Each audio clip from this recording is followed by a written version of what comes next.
Market movers on today's episode. Our favorite faller becomes a riser. We look at all the artificial fallers, whatever that means, and then we look at the uninspiring values on Underdog. Let's get into it. Here are our risers. Like I said, our favorite faller is now a riser. Look at Puka Nakua. He was dropping like a rock, 28.13% for the month. Now, when you're already close to number one pick, a small little change is going to make a big change in the percentage. But we were seeing Puka Nakua fall to five, six, seven in drafts. I unfortunately didn't benefit from any of that. But you can see here that Puka Nakua actually has gone up for the week so far. So I don't know if that means that this fall is completely done. People have forgotten about, him being in rehab or whatever's going on, and now people are going to start taking him at four again.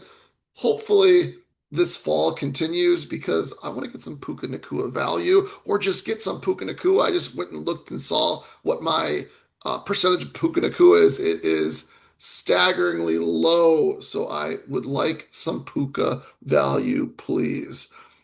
Our riser that we've been targeting the whole time is Rasheed Rice. He'll come into play on the next slide as far as why we got all the fallers. But Rasheed Rice is still rising. I expect this to continue all the way until the beginning of Best Ball Mania, so after the draft. And he'll probably quickly shoot up to closer to the beginning of the second round type of thing when Best Ball Mania starts. So it's kind of funny, right? When Best Ball Mania starts, you're usually trying to target the the rookies that maybe got good landing spots and their ADP hasn't adjusted yet. It might be targeting Rasheed Rice before his ADP finalized the adjustment, so that you try to get some like late second round and mid second round Rasheed Rice before he's always early second round type of thing. So that might be my strategy when we get into Best Ball Mania. And last one I'll target on here is J.K. Dobbins, who's still rising. He's well ahead of pick 100 now, and kind of disappointing because when he's pick like 115, which he was for the longest time, or even before that, he was pick 120, 130, I think.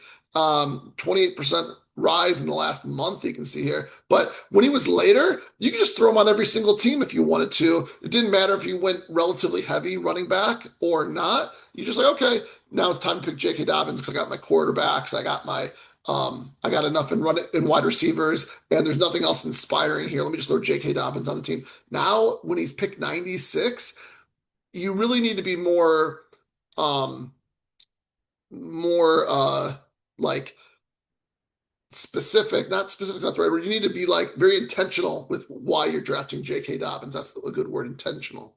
Um, you're missing out on a lot potentially in other places if you take J.K. Dobbins on your team. I finally found a place where he kind of made sense this early in drafts. In fact, I took him like a pick or two ahead of ADP.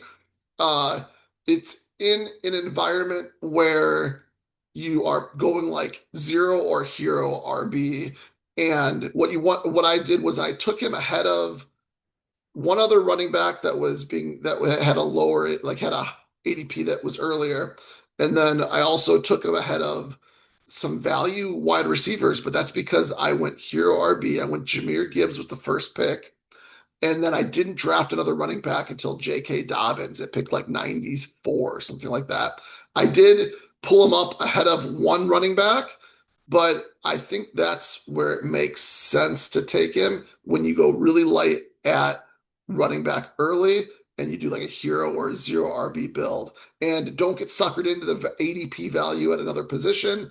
Just pass on it. It's not going to help you that much. Take J.K. Dobbins and hope that he really gives you a bunch of great weeks at the beginning and maybe even holds on till the end of the season. So there you go. There are our risers. Another player like that is Jonathan Brooks almost now. He's starting to continue to rise.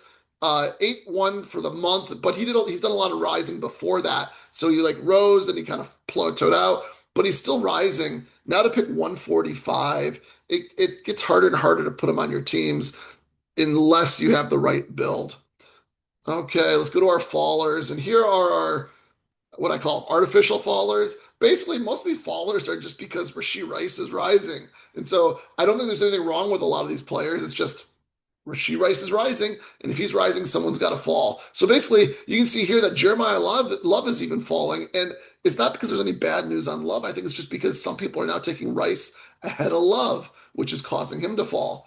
Bucky, Rice was always getting, not always, but more recently been getting selected ahead of Bucky, but Bucky's had the negative press, and he's now never getting drafted ahead of Rasheed Rice, so he's still falling.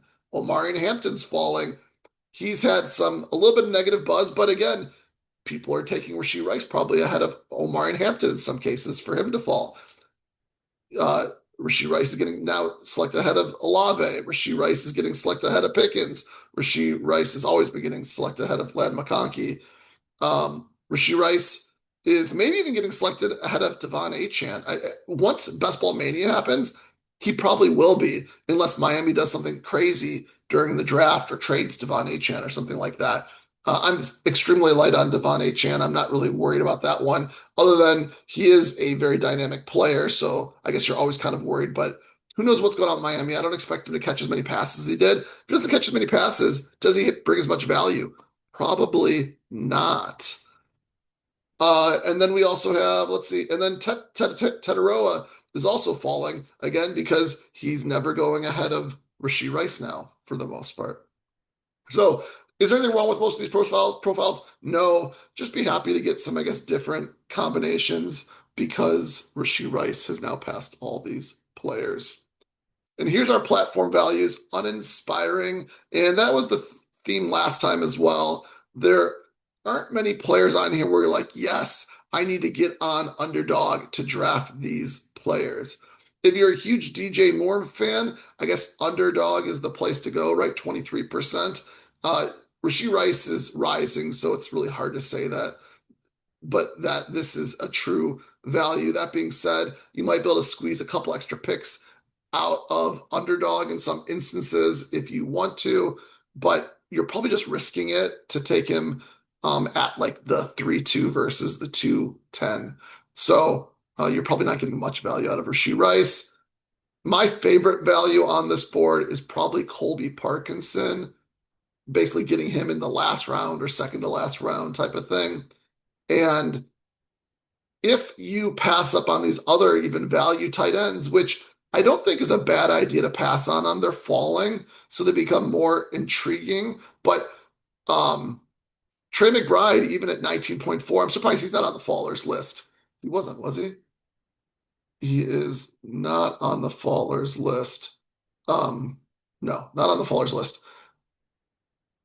If I was to look into the rest of the data, he's probably falling as well because I imagine Rasheed Rice is probably even going ahead of him. So if you get a falling Trey McBride, I think that's fine. If you can get a falling Colston Loveland, I think that's fine. I like Colston Loveland a lot, so I wouldn't mind overdrafting him. In fact, I have overdrafted him just a tad, especially when he falls. Like I'm just going to take him every single time to have some fun teams like that. But um, there's a lot of tight end value later on. And I think this is a good example of that. Like Colby Parkinson, I think has solidified himself as a major player in the Rams passing attack. And who knows if it's going to be him or Ferguson. I don't think Higbee is going to be the main target anymore. He's not being drafted like he's going to be the main target. And I know Higbee was coming off an injury, but really Parkinson and Ferguson were kind of showing that they were significant parts of the Rams' offensive attack. And the Rams play so much heavy personnel with at least two tight ends that you got to expect that to probably continue. So if you can get one or two of the Rams tight ends late, ideally you're touchdown hunting for the most part, but I think they are good touchdown hunting bets. So Parkinson, my favorite value on this board. Parker Washington is a tough pick just because of what's going on in Jacksonville, but some people are really high on him. So I think if you're going to go take him, Underdog's probably the place to go. You're getting a whole round discount on him on Underdog versus DK. And so be happy for that discount and getting some Parker Washington exposure. at a cheaper price. But Colby Parkinson's the one I'm probably most excited about just because he's essentially free at the end of the drafts. So don't be afraid of the fallers. It's all because of Rashee Rice. Push your tight ends around, knowing there's lots of value later on. I expect when baseball best ball mania hits that I might take advantage of this Trey McBride, Colston Loveland prices if they don't adjust and see what happens with some more elite tight ends, more elite QBs, and then just kind of like hammer home wide receivers like Mad and maybe running backs as well throughout the rest of the draft. But something I'll be thinking about more as in the next 2 weeks. But don't be afraid of the fallers because of Rishi Rice and um, realize you probably missed out on your Puka Nakua stuff potentially unless you get into the right draft. There you go. See you on the next one. Peace.